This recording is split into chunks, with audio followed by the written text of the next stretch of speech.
Hubungan awal antara Nabi Muhammad dengan para penganut agama Yahudi dan Kristen, termasuk dengan para pendeta, menunjukkan kedekatan dan tidak menunjukkan adanya permusuhan. Sikap permusuhan justru datang dari masyarakat Quraisy, penduduk asli Mekah, yang dengan segala cara ingin mencegah penyebaran agama Islam. 1400 tahun yang lalu, seorang remaja yang masih berusia 12 tahun bernama Muhammad diajak oleh pamannya bernama Abu Thalib untuk mengikutinya berdagang ke Syria. Yang menariknya, kemanapun Abu Thalib bergerak bersama keponakannya tersebut, ada segumpal awan yang terus ikut bergerak, seolah memayungi keduanya dari panas teriknya sangat terik matahari.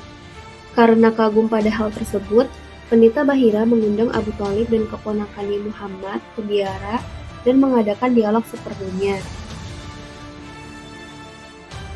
Pertemuan antara pendeta Bahira dengan Muhammad yang merupakan calon nabi tersebut disebut sebagai kontak pertama yang sangat harmonis antara pendiri Islam dengan Kristen. Pada masa kenabian Nabi Muhammad, terdapat dua kerajaan besar yang berkuasa di wilayah tersebut, yakni Kekaisaran Romawi serta Kerajaan Persia.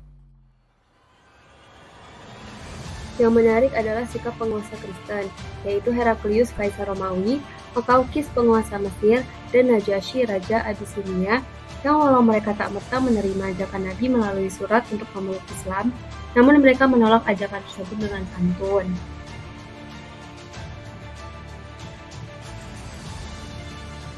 Dua macam proses interaksi peradaban utama antara dunia barat dan Islam terjadi pertama melalui proses interaksi peradaban melalui bidang pendidikan dan kebudayaan dari pusat-pusat peradaban di Andalusia di barat, serta Baghdad dan Mesir di timur. Kedua melalui proses peperangan, terutama Perang Salib.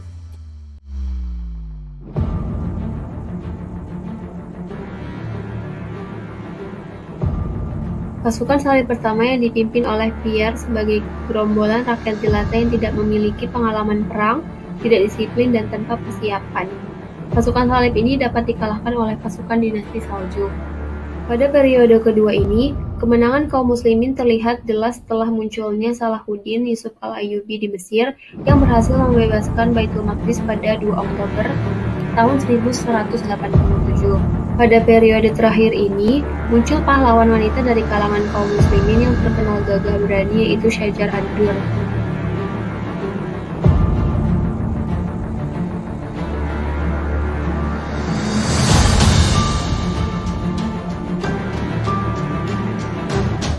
Pendekatan humanistik klasik yang dikembangkan dalam era Renaissance telah menumbuhkan sikap kritis dalam setiap individu.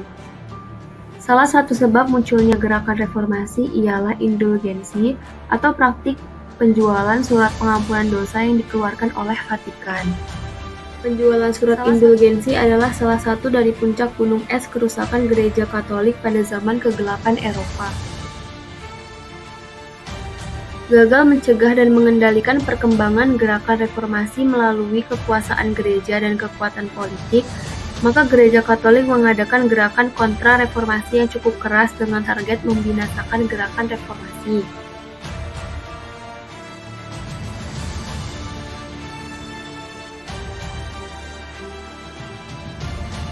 Pada awal kedatangannya, Portugis diterima baik oleh masyarakat Kepulauan Maluku.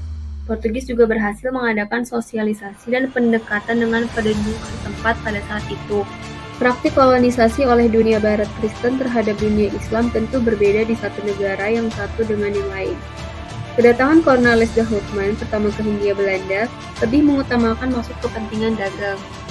Cornelis de Houtman sebagai seorang produk zaman kegelapan dan pasca Perang Salib, paham benar akan semangat kebencian Eropa terhadap Islam. Namun ia tidak berminat untuk mengusik kehidupan kaum muslim. Ia khawatir bahwa setiap persengketaan dengan kaum muslim di Hindia Belanda akan justru mengganggu dan merugikan misi perdagangan mereka.